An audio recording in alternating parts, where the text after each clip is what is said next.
الله أكبر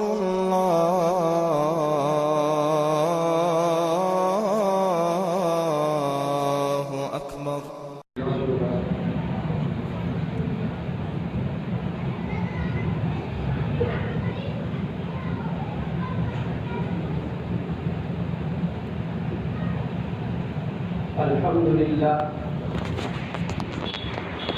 الحمد لله نحمده ونستعينه ونستغفره ونؤمن به ونتوكل عليه ونعوذ بالله من شرور أنفسنا ومن سيئات أعمالنا من يهده الله فلا مضل له ومن يضلله فلا هادي له ونشهد أن لا إله إلا الله وحده لا شريك له ونشهد أن سيدنا وسندنا محمدا عبده ورسوله صلى الله عليه وعلى آله وأصحابه وبارك وسلم تسليما كثيرا. أما بعد فأعوذ بالله من الشيطان الرجيم. بسم الله الرحمن الرحيم. والذين هم عن اللغو معرضون.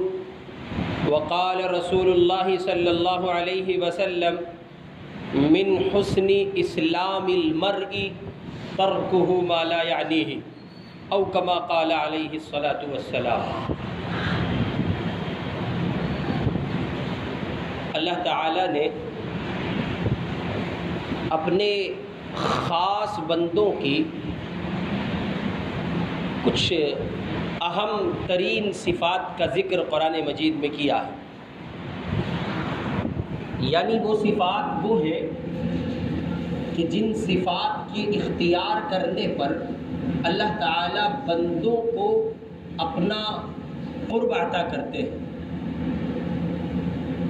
اور وہ بندے جن کو قرب الہی عطا ہوتا ہے اور وہ اللہ کے مقرب ترین بندوں میں شمار کیے جاتے ہیں، تو ان میں یہ صفات پائی جاتی ہیں جن کا ذکر قرآن مجید نے رحمان کے خاص بندوں کی صفات کے عنوان سے کیا ہے.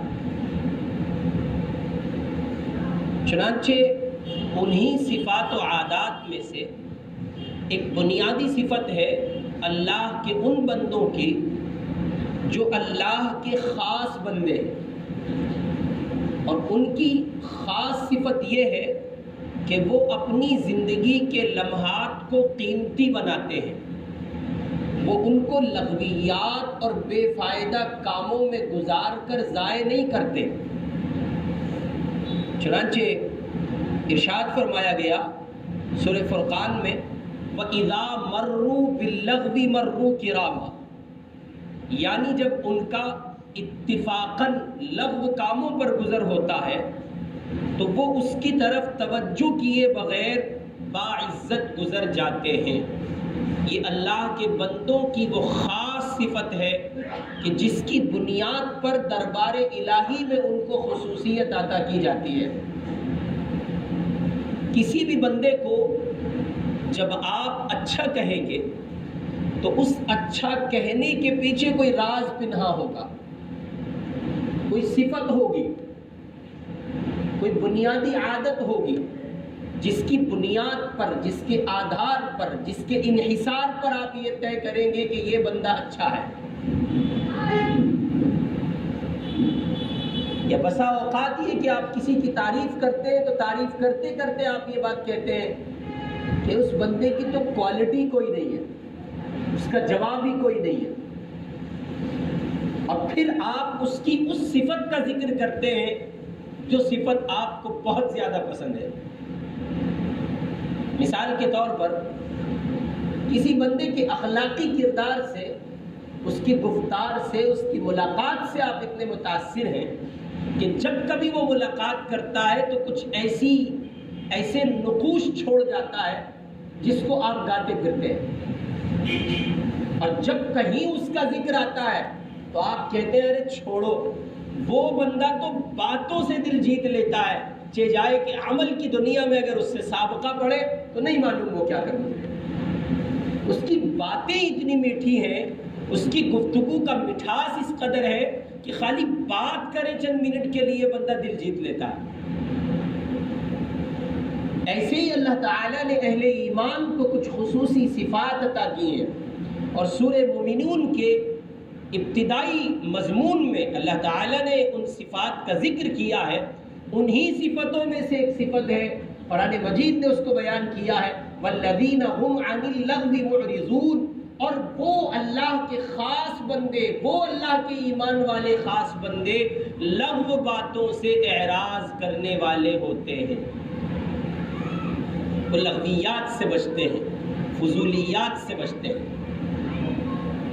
اب آپ غور کریں کہ ہم اور آپ صبح سو کر اٹھنے سے لے کر اور شام سونے تک کتنا وقت ایسی چیزوں میں گزارتے ہیں جن کی نہ کوئی دینی منفعت ہوتی ہے اور نہ کوئی دنیاوی منفعت ہوتی ہے۔ ان سے نہ کوئی دینی بھلا ہے اور نہ کوئی دنیاوی بھلا ہے، ان سے نہ دینی کوئی مقصد حل ہوتا ہے اور نہ کوئی دنیاوی مقصد حل ہوتا ہے، ان سے نہ آپ کے کاروبار کو ترقی ملتی ہے، نہ آپ کی ذات کو ترقی ملتی ہے، نہ آپ کی دنیا بنتی ہے اور نہ آپ کی آخرت بنتی ہے۔ اور اگر آپ غور کریں تو صبح سے لے کے شام تک ایسے سینکڑوں کام ہوتے ہیں جن میں ہم اپنا وقت گزارتے ہیں۔ قرآن مجید اسی طرف توجہ دلا رہا ہے، اور اللہ کا قرآن کہتا ہے کہ اہل ایمان اللہ کے خاص بندے، اہل ایمان میں بھی وہ بندے جو اللہ کے خاص ہیں، جن کو اللہ نے اپنا خاص کہا ہے۔ آپ غور کریں کہ آپ کا جو فرینڈ سرکل ہے، آپ کی جو رشتہ داری ہے، ظاہر ہے کہ ساری رشتہ داری کو تو آپ خاص نہیں کہہ سکتے، سارے قرابت دار تو خاص نہیں ہے۔ آپ نے کسی سے کسی کا انٹروڈکشن کرایا اور کہا یہ میرے کزن ہے، وہ آگے سے کہتا ہے خاص والے کزن ہیں یا عام والے کزن ہیں، یہ میری خالہ کے بیٹے، آپ کی سگی خالہ کے بیٹے۔ معلوم ہوا خصوصیت ایک چیز ہے جس کی بنیاد پر بندہ ممتاز ہوتا ہے، جس کی بنیاد پر بندے کی حیثیت دو چند ہو جاتی ہے، دو والا ہو جاتی ہے۔ تو ایک تو اہل ایمان ہے، سب ایمان والے، ایک یہ کہ ان ایمان والوں میں بھی کچھ اللہ کے خاص بندے ہیں۔ اب اگر اس کیٹیگری میں، اس زمرے میں آپ اور میں آنا چاہتے ہیں تو اس گناہ سے بچ کر زندگی گزارنا ہوگا، یعنی لغویات سے بچائیں گے، نہ عمل کی دنیا میں کسی لغو کام میں مشغول ہوں گے اور نہ زبان سے گفتگو کے حوالے سے کسی لغو کام میں مصروف ہوں گے۔ صفات بیان کی جا رہی ہے، والذین هم عن اللغو معرضون وَإِذَا مَرُّوا بِاللَّغْوِ مَرُّوا كِرَامًا۔ ان کی بنیادی صفت یہ ہے جو رحمان کے خاص بندے کہ وہ فالتو کے کاموں میں نہیں گزرتے، اور اگر اتفاق سے بے وقوف، پاگل، احمق قسم کے لوگ ان کو گھیر لے اور ان کا سابقہ کسی ایسی جگہ سے، ایسی مجلس سے اور کسی ایسے راستے سے ان کو گزر ہو جائے جہاں بےہودہ اور فضول مجلس لگی ہوئی ہو، تو ان اللہ کے خاص بندوں کی صفت یہ ہے کہ یہ ان پر توجہ کیے بغیر باعزت گزر جاتے ہیں۔ انہیں پتا ہے کہ اگر ان کے منہ لگے تو عزت کا فالودہ ہو جائے گا، اس لیے وہ کیا کرتے ہیں؟ چپ چاپ وہاں سے نکل جاتے ہیں۔ اب ظاہر ہے کہ اس صفت کے اختیار کرنے پر اللہ تعالیٰ جو درجہ عطا کرتے ہیں وہ ہے رحمان کے بندوں میں سے خاص بندوں کا درجہ۔ ایک تو عام بندے ہیں سب کے سب، پھر ان عام میں بھی ایمان والے خاص ہیں، پھر ان ایمان والوں میں بھی یہ خاص ہے۔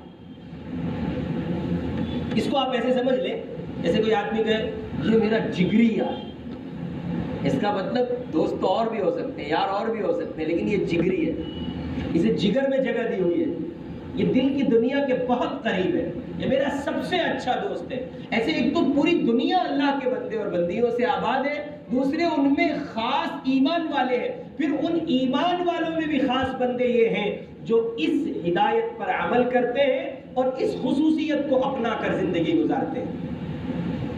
پھر یاد رکھیں یہ جو لغویات ہے نا،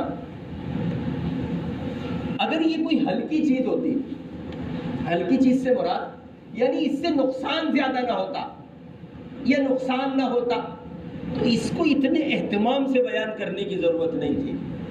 اس کو ضمناً بیان کر دیا جاتا، کسی مضمون کے سہارے اٹیچ کر دیا جاتا اور اس کو بیان کرتے ہوئے ساتھ ساتھ اس سے بھی کہہ دیا جاتا کوئی فالتو چیزوں میں مت پڑھو. ایسا نہیں کیا گیا.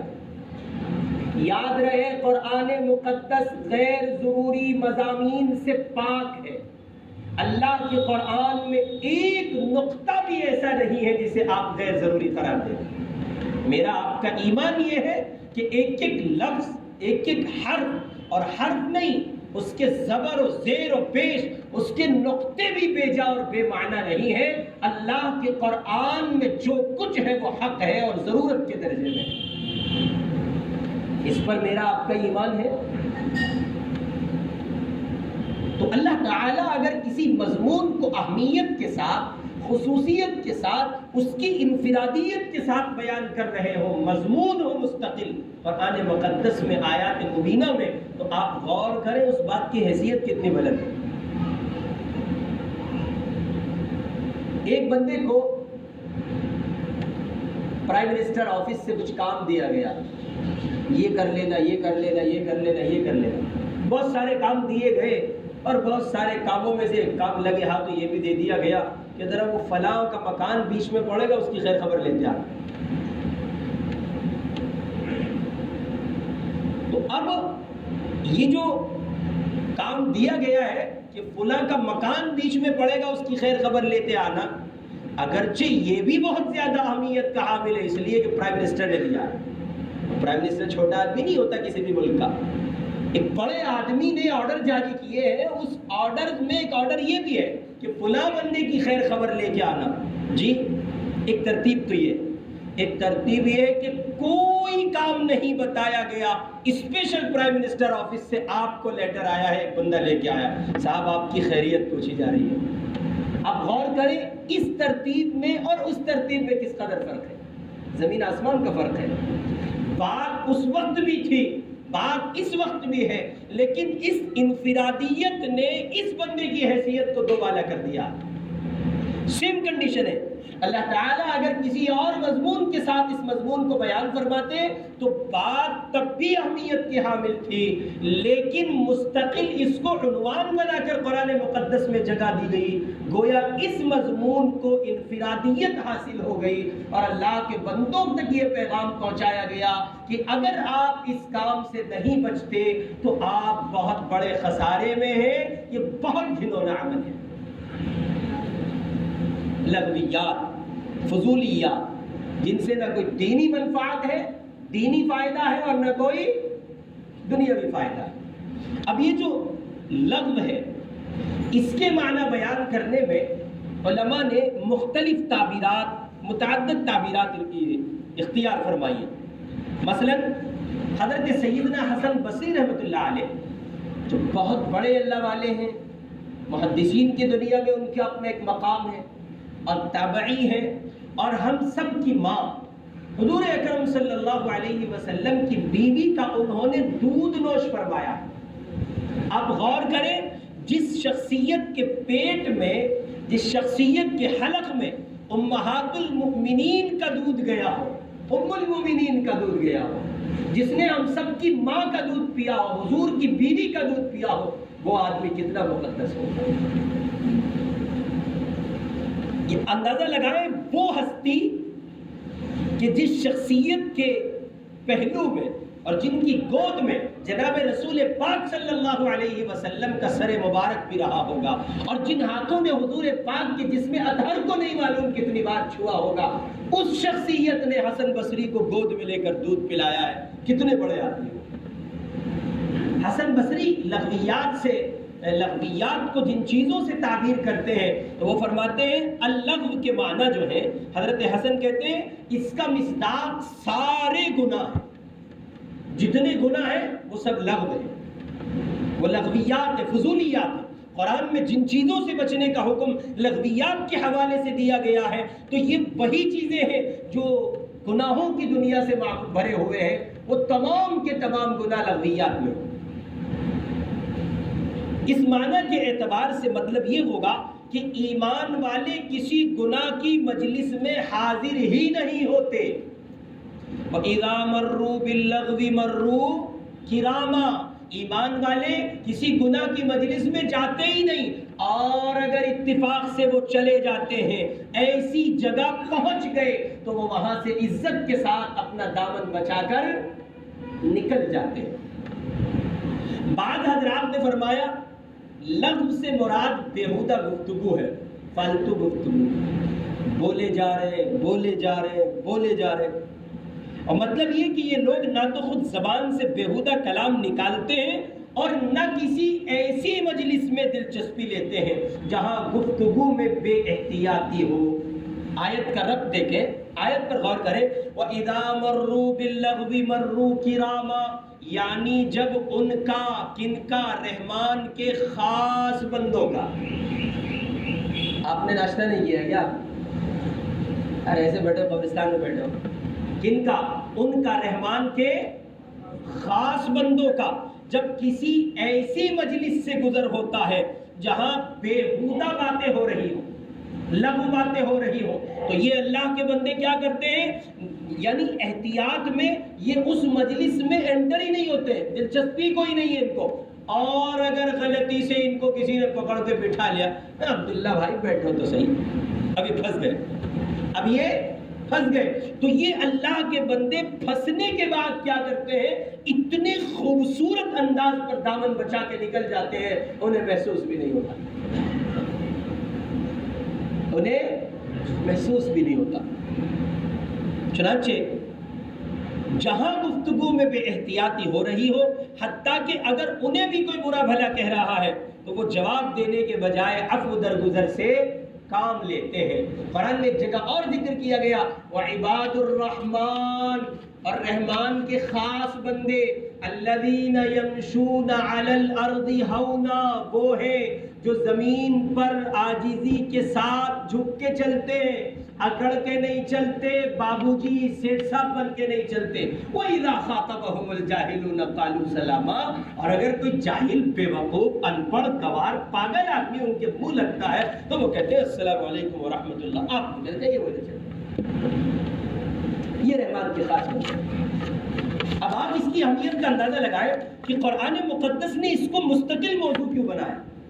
غور کریں، دیکھیں، اگر آپ یہ مان لیں کہ حسن بصری رحمۃ اللہ علیہ کا جو قول ہے کہ اس سے سارے معاصی مراد ہیں، تو اگلی بات یعنی وہ علماء جنہوں نے بیہودہ گفتگو اس سے مراد لیا ہے وہ خود اسی پہلے والے قول میں شامل ہو جائے گی.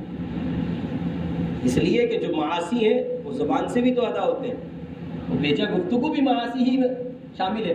تو اب غور کریں، آپ نے فجر جماعت سے پڑھی اور ظہر تک آپ نے کوئی نہ بیہودہ کام کیا نہ بیہودہ کلام کیا. ظہر کے بعد آپ نے ظہر سے لے کے عصر تک ظہر جماعت سے پڑھی اور عصر تک کوئی بیہودہ کلام نہیں کیا اور کم نہیں کیا.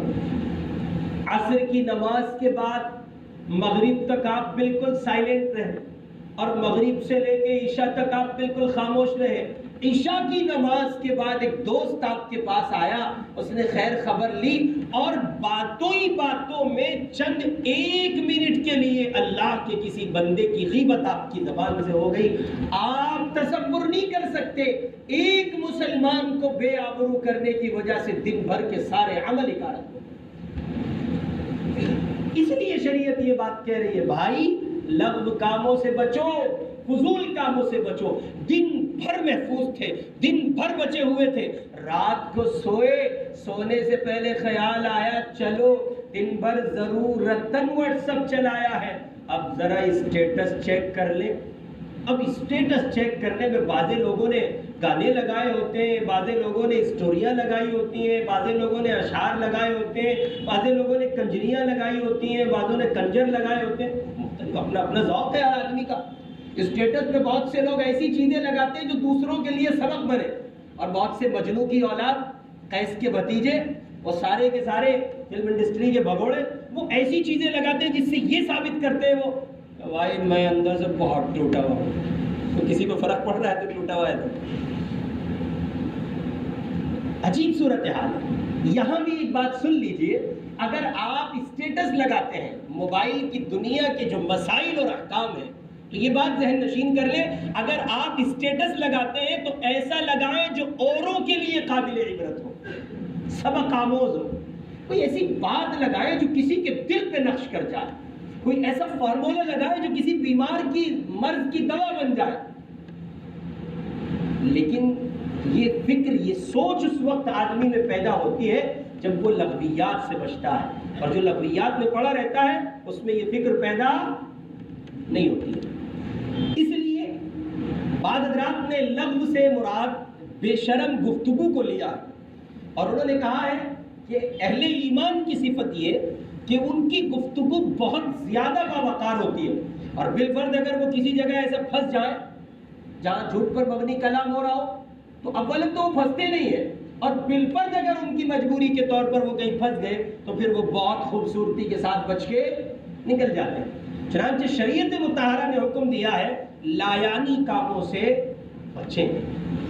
پھر یاد رکھیں کہ آپ کے اسلام کا حسن ہے، آپ کا جو اسلام ہے نا، آپ کا جو ایمان ہے، اور آپ کی ایمان اور اسلام کی جو دنیا ہے اس کی خوبصورتی یہ ہے، اس کی شائننگ یہ ہے، اس کی ڈیزائننگ یہ ہے، اور وہ کہیے کہ پینٹ شدہ اسلام یعنی مزین اسلام جو ہے وہ یہ ہے کہ آپ لایانی کاموں سے بچتے ہو۔ اور لایانی کاموں میں ساری چیزیں آ جائیں، ہر چیز لایانی کام میں آ جائے گی، جو لایانی ہے وہ لایانی کام میں آ جائیں گے۔ جیسے حضرت حسن بصری رحمۃ اللہ علیہ نے کہا کہ تمام معاصی لغو چیزوں سے مراد ہے، تو اب ہر گناہ سے بچنا یہ ہماری بنیادی ذمہ داری ہے۔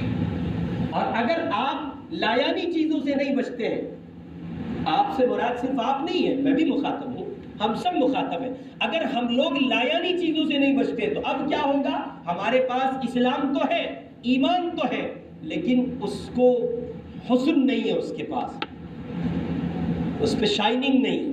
ایسے کہہ لیں جیسے کپڑا تو ہے، دھلا ہوا بھی ہے، لیکن پریس اس پر نہیں ہوئی۔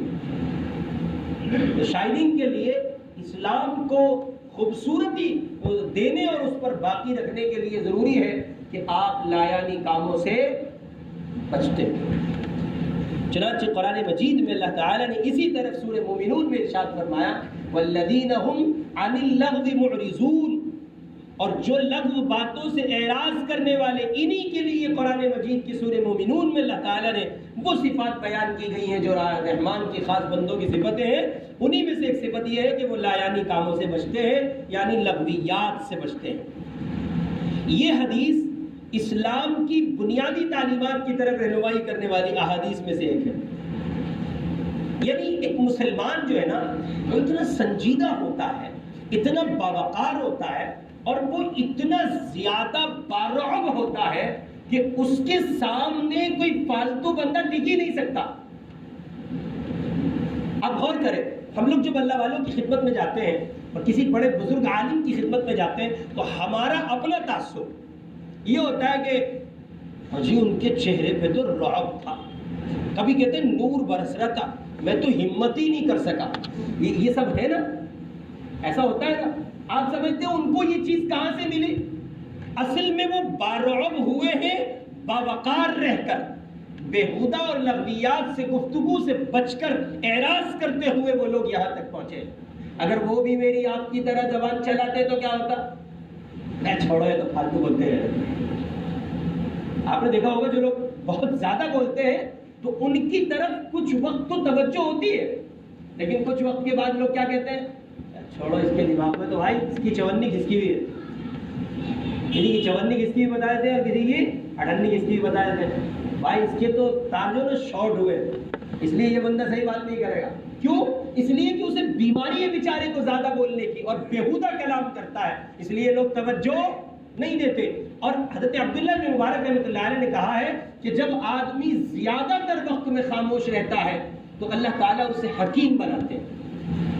یہ دوائی والے حکیم نہیں، کبھی دوائی والے حکیم سمجھو آپ، معجون والے حکیم نہیں، وہ حکمتیں ان پر کھولتے ہیں، اللہ تعالیٰ اسرار و رموز کھولتے ہیں ان پر، ان کی دل کی دنیا میں ایسے علوم کو اللہ تعالیٰ کھولتے ہیں، وہ باوجود اس کے کہ عام آدمی ہوتے ہیں لیکن ان کی دل کی دنیا میں ایسی باتیں القا کی جاتی ہیں، جب وہ زبان کھولتے ہیں تو دوسرے بندوں کے لیے رہنمائی بن جاتی ہے۔ یہ ہر ایک کو مل سکتا ہے، مگر کب؟ جب وہ لغویات سے بچے، فضولیات سے بچے اور بیہودہ کلام سے بچے۔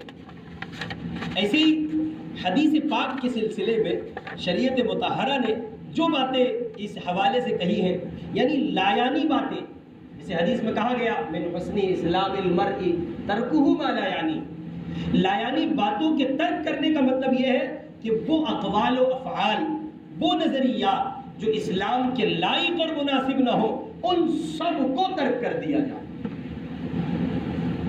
اب آپ غور کریں، شریعت آپ کو کہاں لانا چاہتی ہے؟ شریعت مطہرہ اپنی فالوورز کو کہاں چاہتی ہے؟ وہ یہ چاہتی ہے کہ آپ کی زبان سے کوئی ایسا محمل، بے معنی، بے حیثیت جملہ نہ نکلے جو آپ کو بے حیثیت کر دے۔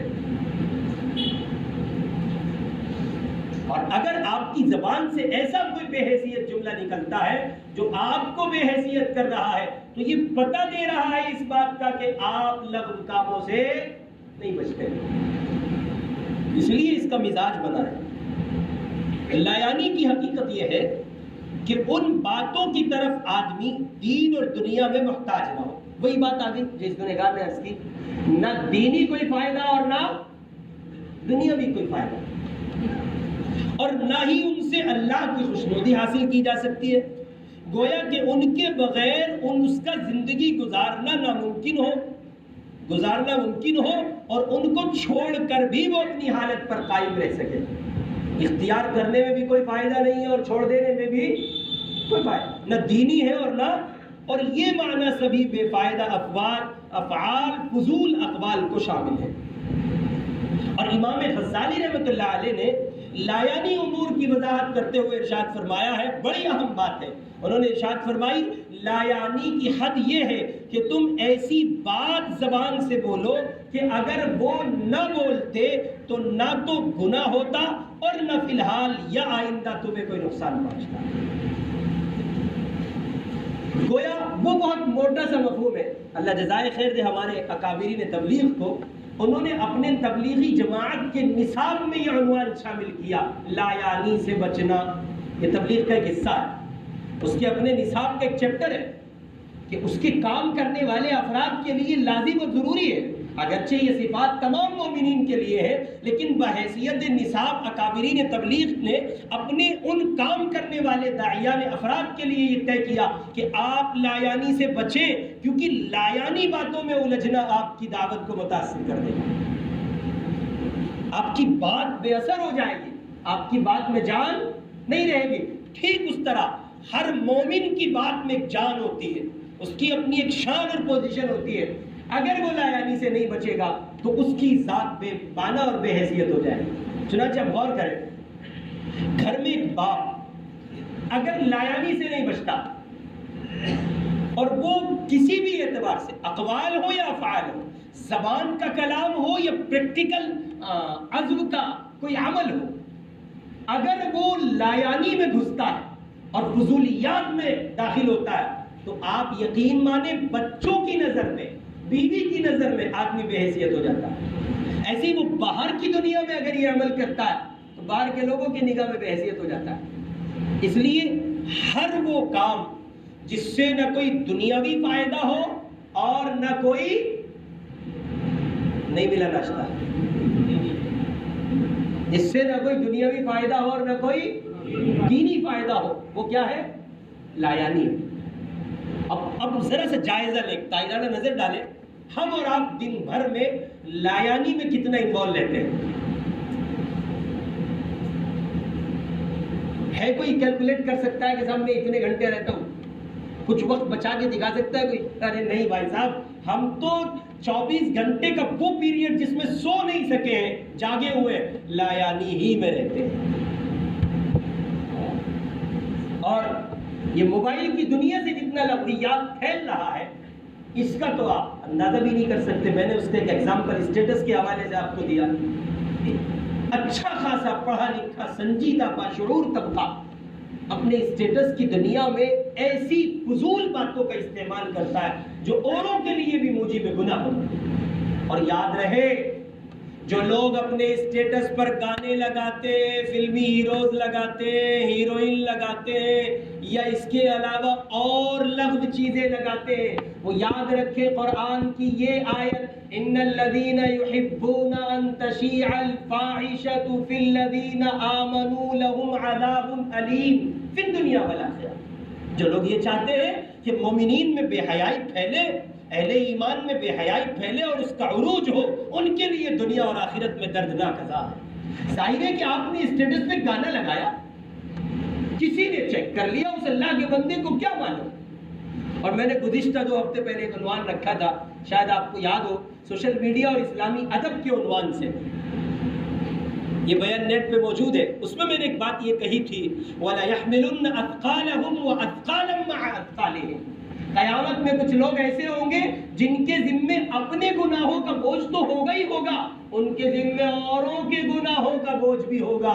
یہ وہی سارے کے سارے ماموں ہوں گے جو اسٹیٹس پہ گانے لگاتے ہیں، یہ وہی ہوں گے جو پب جی کھیلتے ہیں، یہ وہی ہوں گے جو پب جی سے چپکے ہوئے. سارے ایسے ہی. عجیب صورتحال ہے. موبائل ہاتھ میں لگے پڑے، کام ہی کچھ نہیں ہے صاحب، باولے پن کی دنیا سوار ہے.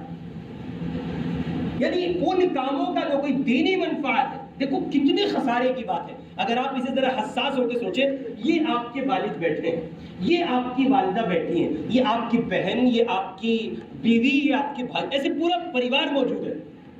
اور آپ نے موبائل اٹھایا اور اس میں اسٹیٹس لگانے میں، میسیجز کرنے میں آپ لگے ہوئے، اور وہ کام آپ کر رہے ہیں جن سے نہ آپ کی دنیا بن رہی ہے اور نہ آپ کا دین بن رہا ہے. اور یہاں اتنا سنہرا موقع موجود ہے کہ آپ موبائل کو آف کریں، اس کو رکھیں اور یوں ذرا سی نگاہ اٹھائیں اور ایک ہلکی سی نیت کریں، میرے بوڑھے ماں باپ ہیں، ان کو دیکھنے کا محبت کے ساتھ حکم جناب رسول اللہ نے دیا.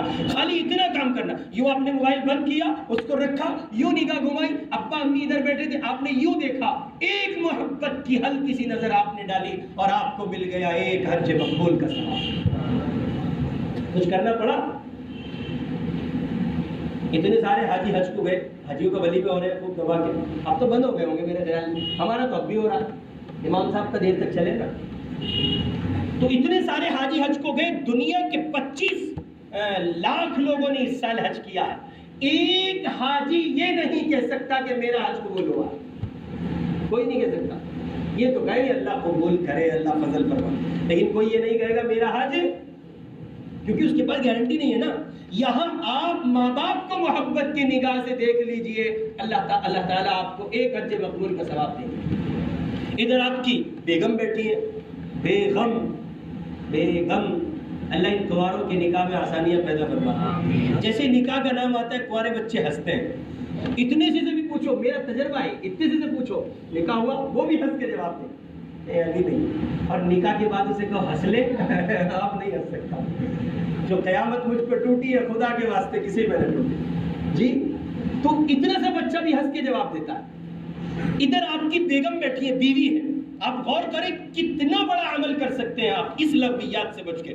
موبائل میں جو کام آپ کر رہے ہیں اس سے نہ کوئی دینی فائدہ ہے اور نہ کوئی دنیاوی فائدہ. ادھر آپ کی بیگم بیٹھی ہے، ادھر آپ نے نگاہ اٹھائی تو آپ کو ماں باپ دکھے، حج مقبول کا ثواب. ادھر آپ نے نگاہ اٹھائی اور آپ نے اپنی بیوی کو دیکھا، اس نے آپ کو دیکھا اور آپ نے اس کو دیکھا، اور یوں ذرا سے آپ دونوں مسکرا دیے. بات کوئی نہیں تھی، نہ وہ کوئی بات سمجھ سکی نہ آپ کوئی بات سمجھ سکے. اس نے آپ کو دیکھ کے مسکرا دیا، میرا شوہر ہے. آپ نے اس کو دیکھ کے مسکرا دیا، میری بیگم ہے. آپ کے دونوں کے مسکرانے پر عرش پہ بیٹھا اللہ مسکرا. کتنا بڑا کام. آپ دیکھیں کتنا سب کچھ مل رہا ہے. ابھی یہ سب ہو رہا تھا، سامنے آپ کے چھوٹے بھائی بیٹھے، آپ کی بہنیں بیٹھی ہیں. آپ نے ادھر نگاہ اٹھائی تو ماں باپ تھے، حج مقبول کا ثواب ملا. ادھر نگاہ اٹھائی تو بیگم تھی، اللہ کی رضا حاصل ہوئی. سامنے آپ کی بہنیں بیٹھی ہیں، آپ نے محبت کے ساتھ کلام کیا اور حصہ لگ گیا اس روایت کے پیش نظر جس میں جناب رسول اللہ صلی اللہ علیہ وسلم نے فرمایا جو بھائی اپنی بہنوں کے ساتھ خیر خواہی کا معاملہ کرتے ہیں اللہ تعالیٰ ان کے لیے جنت کے راستے طے کرتا ہے. پھر آپ کا چھوٹا بھائی بیٹھا تھا، آپ نے 2 گھڑی اس سے بات کی، محبت کے جملے آپ نے بول دیے، آپ جانتے ہیں کیا ہوگا؟ نتیجتاً یہ ہوگا کہ حدیث پاک میں جو اپنے چھوٹوں پر شفقت کرے وہ ہمارا ہے، اور جو اپنے چھوٹوں پر شفقت نہ کرے وہ ہمارا۔ گویا ان پر شفقت کرنے کے نتیجے میں رسول اللہ کا ساتھی اور آپ کا سچا امتی ہونے کا سرٹیفکیٹ آپ کو۔ اب غور کریں، تھوڑا سا ریئل لائف میں آنے کی کوشش کریں، لغویات سے بچیں۔ 300 فرینڈ آپ آن لائن بنائیں، فیس بک پہ آپ نے 3 پپو اپنے ساتھ جوڑ لیے، پپو پپی جو بھی ہو سکتے تھے آپ نے اپنے ساتھ جوڑ لیے، انہیں آپ نے اپنے فرینڈ سرکل میں جگہ دی۔ ان آن لائن 300 پپوؤں کو ریجیکٹ کرتے ہوئے 3 بندے ریئل لائف میں دوست بنا لیجئے، آپ کی زندگی جھکاس ہو جائے گی۔ کیا ہو جائے گی؟ مست لائف گزاریں گے آپ۔ یہ مصیبت ہے ہماری کہ ہم نے رشتوں کو بھی موبائل کے حوالے کر دیا ہے، اب صرف خیریت واٹس ایپ پر لی جاتی ہے، حالانکہ وہ ایک مزہ تھا لائف کا۔ آدمی اپنے گھر سے چلے 2 4 10 5 قدم 2 4 گلی کراس کر کے جائے، برابر میں بھائی رہتے ہیں، وہاں جا کے بیٹھے ملاقات کرے، اس زندگی کا مزہ ہی کچھ اور تھا۔ اب تو بیٹھے بیٹھے السلام علیکم، خیریت سے ہو، ٹھیک ٹھاک ہو، چھٹی، بات ختم، واٹس ایپ پہ خیر خبر۔ اور ایک وہ ڈرامہ چلتا ہے واٹس ایپ پہ، وہ گانے بھیج دیتے ہیں، عجیب عجیب رنگ کے آدمی بھیج دیتے ہیں، ہنستے ہیں لوگ عجیب عجیب انداز سے۔ کیا ہے یہ؟ یہودیت ہے، اسلامیت نہیں۔ اس لیے اس سے احتیاط کریں کہ آپ لغویات سے بچ سکیں، فضول چیزوں سے بچ سکیں۔ پھر فضولیات کی جو اقسام علماء نے بیان کی ہے وہ بھی ذہن میں رکھیں۔ ہمارے اس دور کے بڑے اللہ والے ہیں حضرت مولانا قمر الزمان صاحب الہ آبادی دامت برکاتہ العالیہ، انہوں نے تمام تر چیزوں کا احاطہ کرنے کی کوشش کی ہے۔ انہوں نے کہا ہے کہ کلام میں فضول اور کلام میں جو لغو ہے وہ یہ ہے کہ جتنا آپ کو بولنا چاہیے تھا اس سے زیادہ آپ بول گئے، یہ بھی فضول ہے۔ ایسے ہی کھانے پینے میں فضول ہے، کھانے کا اپنا ایک اسٹینڈرڈ ہونا چاہیے، اپنا ایک مقام ہونا چاہیے، معیار ہونا چاہیے، وقت ہونا چاہیے۔ بکری کی طرح 24 گھنٹے چرنے کا مزاج بھی غلط ہے صاحب۔ جب بھوک لگے، شدت کی بھوک لگے، اس وقت کھائیے، وہ آپ کے جسم کو طاقت فراہم کرے گا کھانا۔ اور تھوڑا تھوڑا یا منہ مار یا کباب کا، یا ٹکا کا، یا پکا کا، سب مصیبت ہے، کچھ نہیں لگتا۔ ایسے نیند میں فضول، سو رہے ہیں صاحب، سو رہے ہیں، گھر والے اٹھا رہے ہیں، دھکے دے رہے ہیں، صاحب سو رہے ہیں، کب اٹھیں گے؟ ظہر سے کچھ پہلے اٹھیں گے۔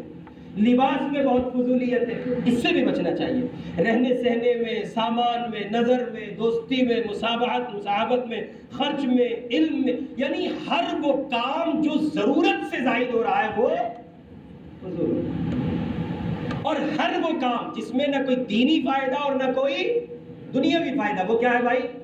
لایانی ہے۔ کیا ہے وہ؟ لایانی ہے، لغویات ہے۔ ان سے بچنے کی کوشش کریں گے۔ اللہ پاک میری آپ کی زندگی کو لغویات سے محفوظ فرمائے اور ہم سب کو کام کی زندگی گزارنے کی توفیق نصیب فرمائے۔ وآخر دعوانا ان الحمدللہ رب العالمین۔ ویڈیو کے نیچے سبسکرائب کے بٹن پہ کلک کریں، بیل کے آئیکن پہ کلک کیجئے تاکہ ہر نئی ویڈیو کی نوٹیفیکیشن آپ کو مل جائے۔